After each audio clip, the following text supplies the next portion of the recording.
Hi everyone, welcome back. I'm Moa, aka Swedish Whiskey Girl, and today we're going to have a look at some tomatins. So, if you watched any of my videos before, you might know that I usually really enjoy tomatin, and this last, series of whiskies that they released is called the French Collection. So I have these little samples here of number 1, 2 and 3 from the French Collection, because they also have a fourth one that is coming in the later half of 2021 that will be a cognac finish. So all of these, this is the Monbasiac, is that what it's called? Mumbasiac? Maybe. Then we have the Rivesaltes and the Sauternes. And they all sit at 46% ABV. They were, I believe, distilled in 2008, but laid in their finishing casks in July 2017, I think. And of course, first of all, apologies for my pronunciation in this video. I haven't really heard of Monbasiac, which I'm guessing that's how it's pronounced, but please feel free to correct me in the comments below. And so this is or the cask that's been used. So the Monbasiac is a sweet wine, the Sauternes is also a sweet wine, and the Rivesaltes is a sweet and fortified wine, if I got that correctly from my research. Tomatin is a distillery up in the Highlands, haven't been yet, but I would love to go, and I especially find these finished whiskies fascinating from them because they do a really long finishing period of several years. So yeah, I'm really excited to try them. We're going to start with the Monbasiac, we are going to move on to the Sauternes, and we're going to finish with the Rivesaltes because that's how they're numbered, so I'm guessing that's the way to drink them. And before I forget, they all retail at £65 here in the UK. And before we get to tasting, I just want to say that along with these launches of these whiskies, they have also made these like little clips and like an immersive experience, some really high quality videos if you want to see some footage from where the wines are made and a little bit of tomatin as well. So they were really nice to watch, and you could hear this kind of nature sounds, and yeah, it was really lovely.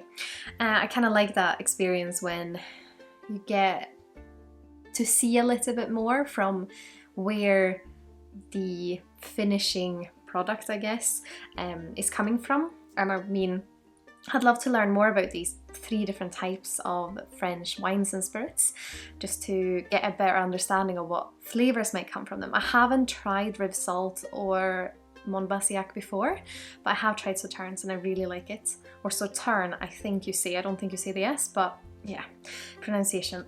Well, we'll see what happens. But we'll start by having a look on the Monbasiac, just checking that I'm getting it right. And we'll start by having a look on the nose.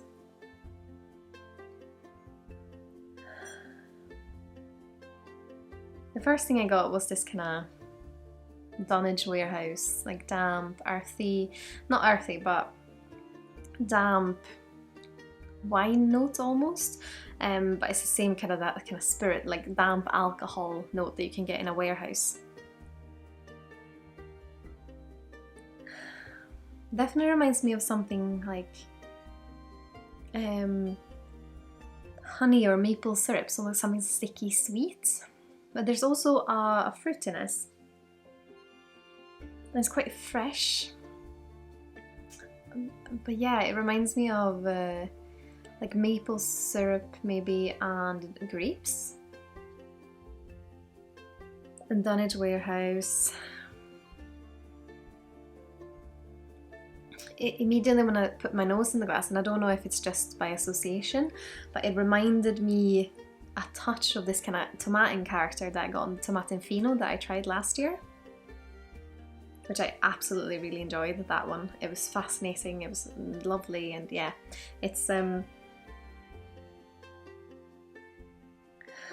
probably a little bit sweeter, but if you can get sweetness on the nose, I'm probably just it annoys me every time I say it. I know you can't get the flavour of sweetness on your nose, but it's associating with things that are sweet, and I should probably get better at saying things that are sweet instead of just saying that it has sweetness on the nose.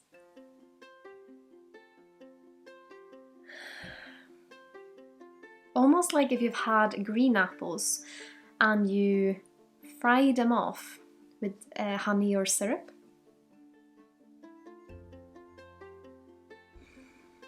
And there's also a grain note, but almost like oats cookies or something that is grain but sweetness. Let's have a little taste. Sláinte.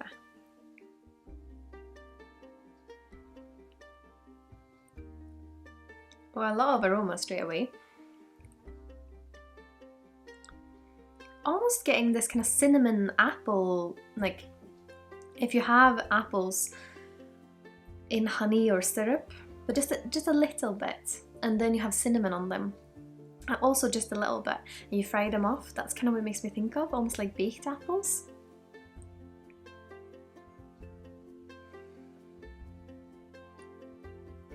And also this, now it is more earthy. Dunnage Warehouse earthy notes. That is really lovely. It does make me think of I don't know, like a castle wine cellar with that kind of appley cinnamon notes as well. And almost a bit of a nuttiness. I'm not going to linger on them too long. I'm going to move on to the Sauternes and see if there's any kind of big differences and see what we prefer. I need the other glass just to compare them.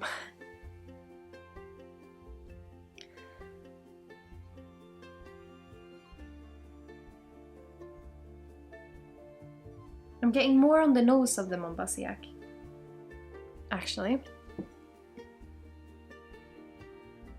The Sauternes is quite subtle. It's almost like elderflower and apricots. It has like this kind of stone fruit sweetness, but also a little bit of a sweet floral note.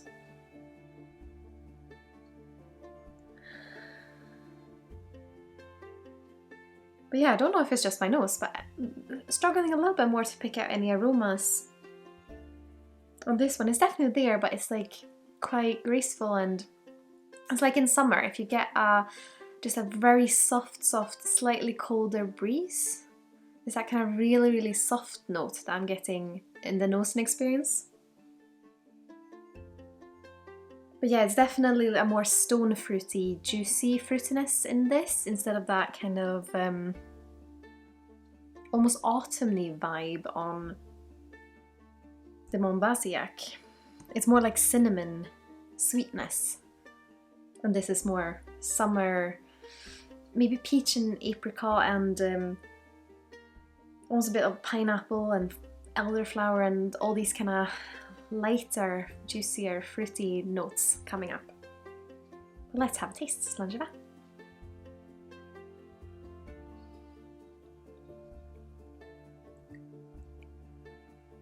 It's kind of the same experience on the palate as well. You do get more of this. I think it is, haven't tried Tomatin new make or very young spirit from them, but I think it's a Tomatin character of this kind of earthy. I'm gonna say something, and don't get me wrong, but it reminds me a little bit of a potato cellar.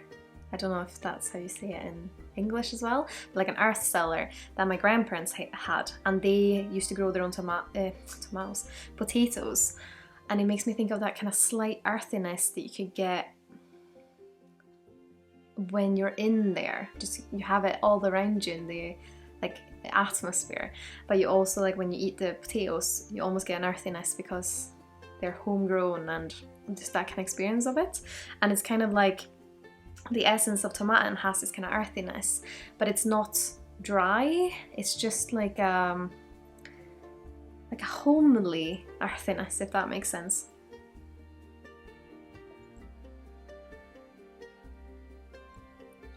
It's definitely sweeter in another way. It's almost more like satsumas, or kind of a citrusy mixing with apricot, and then that's kind of homely earthiness. What I'm trying to say is more like if you've ever had like homegrown tomatoes or homegrown anything, and you eat it but you also have a little bit of dirt left on it, that's kind of the earthiness. Like you don't really mind it because it's not dangerous for you, but Yeah, just a sense of that kind of homegrown thing. I'm going to come back to that after we've tried the Rivesaltes, and we'll have a look on the nose first.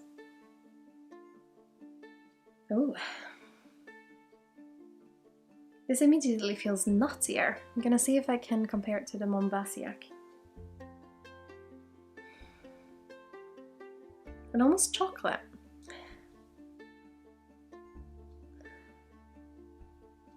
Ooh, the Monbasiac is so sweet now on the nose. Definitely that kind of syrupy apple cinnamon is what it now just makes me think of. But also quite soft and summery. If there was more wet leaves on this one, it would make me think more of autumn. And it is like a little bit autumnly character, but I can also see it like a warm summer afternoon.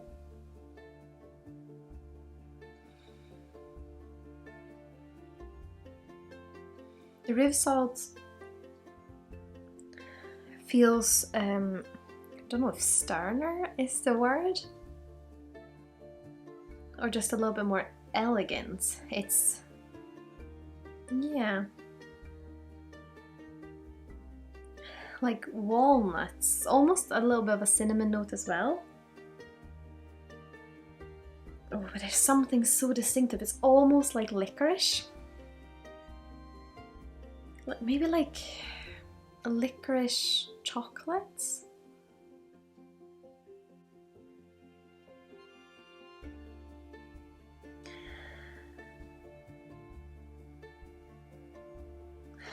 But also if you make like, what are they called? There's cookies and you basically have like the sugary mix and then you have nuts and you spread them out on like baking paper, and then Florentines, is that what I'm thinking of? Because it's definitely sweet and nutty, but also, so say you made Florentines, what I'm thinking of, but it's like that kind of sugary mix. So you had oats and nuts as well, all mixed in together. And I think this is similar to what I said on the Monbasiac. So I'm just trying to figure out the difference. Because they are definitely different.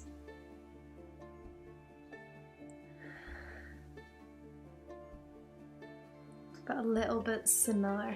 I think the Rivesaltes is a little bit more leathery.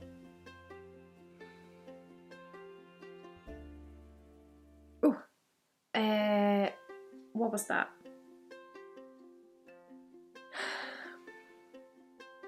More tropical fruit in a Mumbasiac. I got this big whiff of super ripe mango pineapple. That was lovely. But yeah, it's like the Monbasiac for me is this kind of lively little character who maybe runs around in, say this is France then because it's a French collection, this lovely little person running around amongst the kind of vineyards and it's like playing little games with siblings. Then you have the Sauternes, which is this kind of poetic sibling, slightly older, loves to sit up in a tree or by the seaside and read books and has this kind of big world of imagination, quite sweet and soft in personality. And then the Rivesaltes is like the eldest sibling, who has this very, it's that thing that comes with age. I'm not saying this is older because they all were distilled, I think in September 2018, and then moved to finishing cast at the same time. But it's just a little bit more like leather, chocolate, maybe a toned down personality, but then just hides all these layers. I don't know if anyone understands it like this, but I feel very inspired and like into storytelling at the moment, so I feel like that's how I see it in my head as characters. I don't know if anyone else does it. I still see them a little bit like colours, and I know we did that for a bit, so maybe we should go back to doing that again. But this is kind of the leathery brown. Stop talking, let's try it. Slinger.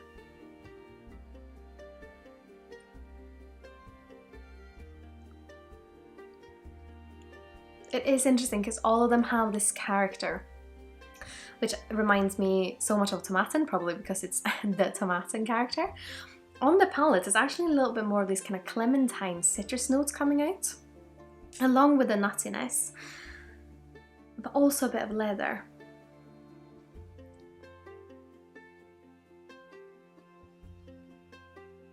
This one almost reminds me more of notes you can get from Oloroso.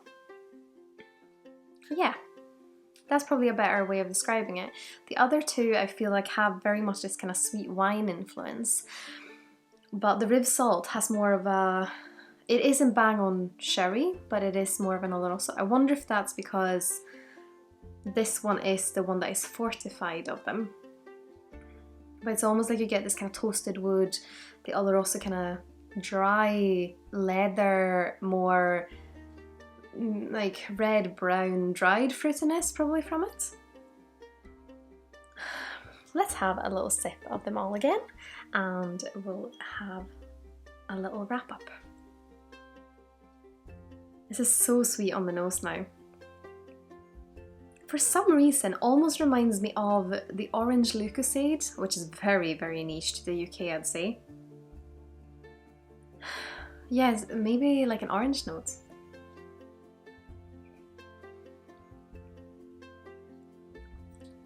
Soft on the mouthfeel. Yeah, it's like an appley fruitiness in it, but yeah, maybe a little bit of that orange fruitiness, more on the nose than on the palate, probably.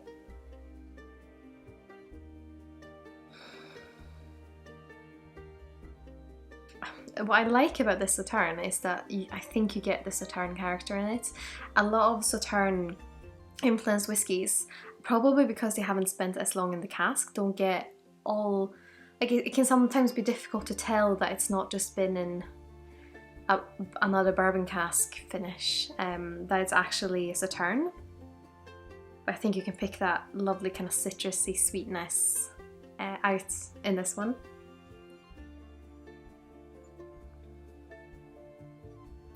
It's softer, it's smoother, it's almost, but also has a little bit of a dryness. So I think the first one's sweeter in its whole appearance, but the Sauterne also has a dryness in it. And then the Rivesaltes.